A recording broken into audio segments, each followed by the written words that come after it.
noite a todos, que a paz de Jesus nos envolva, que nesses momentos em que nós nos encontramos aqui, nós possamos abrir a nossa mente, o nosso coração, deixar que a espiritualidade maior se aproxime dentro de cada um de nós, nos envolva na sua vibração de amor e que nós possamos aproveitar a oportunidade da reflexão do Evangelho do nosso Mestre Jesus. Essa sociedade leva o nome de Allan Kardec. Allan Kardec, que foi o pseudônimo que Léon Hippolyte Denisard Rivail adotou para trazer as diretrizes que foram recebidas de Jesus e a sua equipe amorável. E o Evangelho, segundo o Espiritismo, que neste ano completa 150 anos, que é objeto do estudo do ano da USE, então nós percebemos que Kardec, esse eminente pedagogo, ele fez uma abordagem surpreendente para que nós entendêssemos a lição do nosso Mestre Jesus. Ele começa o seu Evangelho, porque nós abrimos o Evangelho ao acaso e lemos um trecho, mas para nós entendermos o trabalho de Kardec, nós temos que pegar o Evangelho lá no começo, com as notas explicativas, e o primeiro capítulo ele fala: meu reino não é deste mundo, não vim destruir a lei, há muitas moradas na casa de meu Pai. E ele vai formando na criatura a condição do entendimento, do ensinamento do nosso Mestre Jesus. Então, este ano, vocês receberam várias abordagens, e hoje nós vamos falar da nossa diretriz enquanto criatura, espírito imortal, utilizando um corpo carnal. O nosso corpo é a moradia temporária do nosso espírito. Nós temos aproximadamente 10 trilhões de células que são motores que funcionam porque o fluido vital está aqui e o espírito é o elemento propulsor dessa energia. Nós podemos caminhar, ouvir, estudar, entender, colocar as nossas ideias em palavras e pensamentos, e nós não valorizamos muitas vezes aquilo que nós alimentamos no nosso pensar e no nosso falar. Por quê? Porque nós falamos coisas e não analisamos as consequências da nossa linguagem, o teor do sentimento que nós emitimos pelas nossas palavras. Então, hoje nós vamos fazer uma reflexão do Evangelho de Jesus, quando ele fala: pedi e obtereis, buscai e achareis. Então, o que nós estamos buscando nessa caminhada existencial? Aqui viemos. Independente da idade cronológica que tenhamos, isso não é importante. O importante é que você tenha a determinação, a percepção do que você está realizando, das oportunidades do crédito da vida. Olha só o que o Pai te dá pela misericórdia dele. Ele te dá uma família, ele te dá um corpo perfeito, ele te dá trabalho, ele te dá ar, te dá água, te dá orientação, te dá amigos. Em contrapartida, o que você faz de positivo perante tantas dádivas recebidas? O que nós pedimos?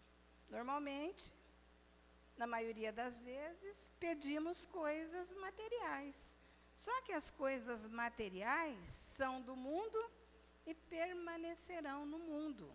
Então, nós temos que entender que o espírito imortal está na dimensão da matéria para trabalhar sentimentos, para trabalhar conhecimentos. E é a materialização do pensamento na terceira dimensão, da dimensão do mundo material. E nós, muitas vezes, quando temos conhecimentos, Os conhecimentos são em função de tudo aquilo que nos é dado como instrumento de reflexão. Quando nós conhecemos e temos a divina certeza das coisas, nós passamos a ter a fé. E o Paulo diz para nós que entre a fé, a esperança, o principal é a caridade. A caridade material, ela é muito fácil. Doar o que meu guarda-roupa está cheio, o que a minha despensa tem, ou fazer uma cesta básica, é muito fácil. Mas agora, o que você dá do seu coração? O que você dá da sua inteligência, do seu tempo? Até que ponto você se influencia e ajuda e participa da vida das criaturas que estão à sua volta? Hoje parece que nós somos tomados por um sentimento de indiferença. Parece que a gente tem medo de falar com as pessoas, a gente não cumprimenta o vizinho, a gente vai na casa espírita, a gente percebe que um amigo sumiu há longo tempo e a gente não procura nem saber o porquê que aquela pessoa, de repente, deixou de vir.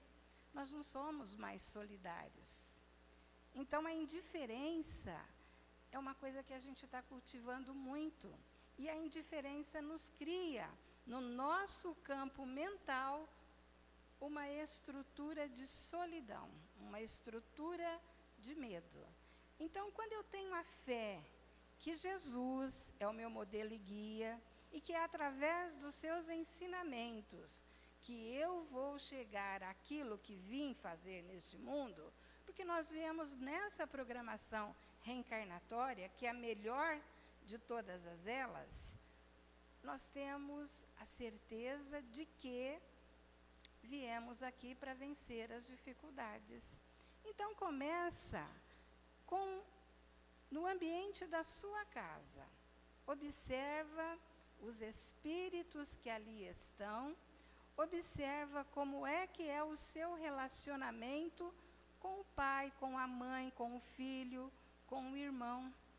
Porque nós estamos filhos, nós estamos mãe, nós estamos pai, nós estamos tio, nós estamos avós, mas nós não somos isso. Nós estamos professores, estamos médicos, mas nós não somos isso. Então, nós, às vezes, não paramos para perceber as oportunidades essenciais que a vida nos dá. E o Evangelho, quando estudado, analisado, sob a ótica de Jesus, ele nos faz perceber que nós temos um tesouro esplendoroso, maravilhoso nas nossas mãos, e que nós lemos, nós assimilamos e nós vamos colocar em prática. Começamos dentro das 4 paredes do lar. Passamos a exercitar na rua, com os vizinhos, no trânsito, no trabalho e por aí vai. Então, observa hoje e faz o que Santo Agostinho recomenda para nós. No final do seu dia, analisa as oportunidades que a vida te deu e de que forma você trabalhou com cada uma delas. Se em cada oportunidade da vida você deu o seu melhor, se você foi mais amigo, se você foi mais solidário, se você foi mais paciente, se você foi mais tolerante, se você foi mais esforçado com as suas dificuldades. Nós perdemos um grande tempo focando no outro, mas nós não viemos aqui para observar e modificar o outro. Nós estamos nesta caminhada com o nosso compromisso com o Criador de fazer o melhor, de amarmos, de sermos mais amigos. E nós temos o nosso egoísmo dentro de cada um de nós, o nosso orgulho, a nossa vaidade, que nos impede de ver o foco daquilo que viemos fazer aqui. Então, nós vamos observar que no Evangelho de Jesus, nós precisamos entender que quando a gente está aqui, como a gente não tem um manual de instrução, né, a gente às vezes fica meio perdido. Você fala assim, será que eu estou agindo certo? Será que esse caminho que eu vou tomar é o melhor possível? Só que a gente se esquece que a gente tem uma ferramenta poderosíssima, que é a prece. Quando você faz uma prece e pede a Deus, a Jesus, uma orientação, o seu pedido ele chega na hora a quem tem que chegar. O André Luiz fala para nós que eles partem numa excursão para atender uma prece que foi feita por uma jovem, uma garotinha, e que ela estava pedindo socorro para a mãe dela, que já havia desencarnado, para ajudar a madrasta, que estava numa situação conflitante. Em função da prece da garota, o André e mais uma equipe de trabalhadores chegam ao lar. E eles se deparam com a madrasta na cama doente. E quem era a criatura que provocava a doença daquela criatura? A mãe, a madrasta. No caso, a mãe da garota. Aí você percebe o seguinte, que um pedido feito a Deus, na hora chega o socorro. Então, há todo um trabalho, essa senhora, ela permitiu que ela entrasse nesse estado, porque ela tinha o garotinho, filho do primeiro casamento do esposo, e esse pai dava muita atenção para o garoto. Um dia estava na praia no Rio de Janeiro, e a madrasta falou, esse menininho bem que podia ir no mar e morrer. E o menininho realmente vai e desencarna. Mas era a programação reencarnatória dele. O Júlio, aquele garoto naquela encarnação, ele morreria porque ele era um suicida. Só que a madrasta, permitindo isso, ela entrou num estado mental de remorso. Então, quando você perde o seu foco existencial, você abre brechas para que forças de outras esferas menos densas te atinjam. E foi aonde a madrasta conseguiu penetrar no campo mental. Aliás, a mãe anterior entrou no campo mental da madrasta, querendo levar a madrasta à morte. Bom, gente, é no mundo maior, depois vocês leem o livro, que vale a pena. Então, nós estamos falando isso por causa do quê? Por causa da prece. Quando você faz uma prece, eu tenho um problema muito grande dentro da minha casa, vou fazer uma prece. Não é que o seu problema vai ser resolvido, mas você vai encontrar condições de administrar o problema. Deus não coloca fardos pesados em ombros leves. Se você tem aquele problema com aquela criatura, é porque você tem condição de resolver. Então, a prece é uma ferramenta que você tem que utilizar, só que você tem que esperar a resposta. Se você não fizer um silêncio interior, você não recebe a resposta do Criador. Não que ela deixe de vir, mas que você não está atento àquilo que você buscou. Pedi e obtereis. Batei e abrir-se-vos-á. Jesus fala isso para nós no Evangelho.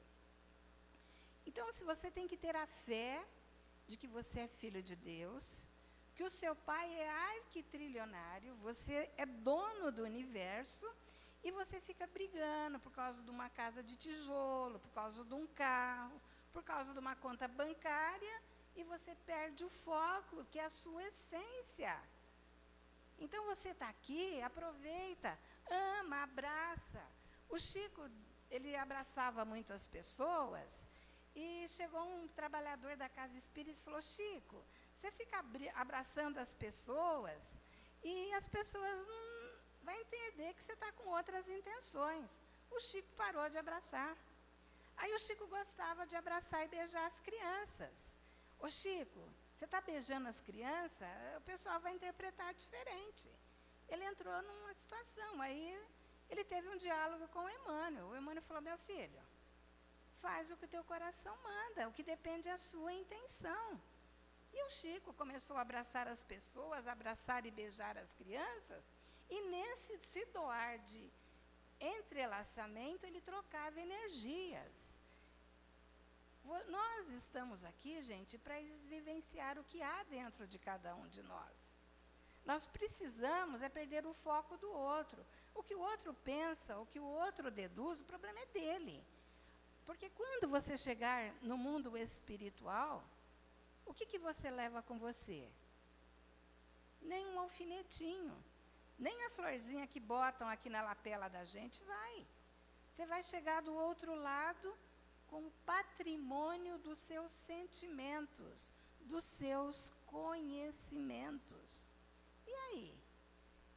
Quais são as balizas que você coloca no seu dia a dia para você ter a fé de que quando você chegar do outro lado, você vai ser recepcionado pelo teu pai, pela tua mãe, pelo teu avô, pelos teus amigos queridos? Se você tem essa fé, essa certeza, você chega lá, você os vê. Se você acha que você vai sair daqui, você vai para o umbral, você vai para o umbral. Por quê? Porque a sua mente te coloca no estado vibratório escolhido por você. Então, a gente não percebe, gente, mas esse evangelho que o Kardec trouxe para nós, sob a égide de Jesus, é um roteiro seguro.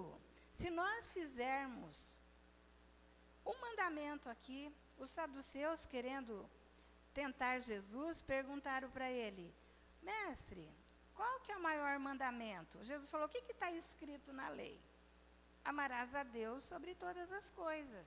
Jesus fala: este é o primeiro mandamento. E eis o segundo: amarás ao próximo como a ti mesmo. Aí estão todas as leis e todos os profetas.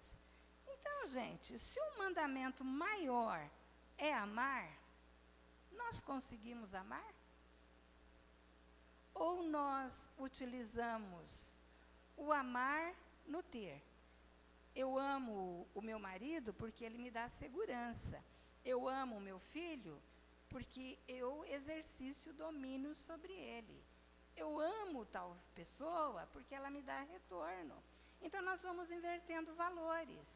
E nós vamos deixando de exercitar a nossa máxima condição de espírito, que é a capacidade de amar. O amor de mãe pelos filhos é um dos maiores amores que nós encontramos no planeta no momento. Mas você é capaz de amar o andarilho? Você é capaz de amar a criatura que está em dificuldade? Você é capaz de amar o assassino?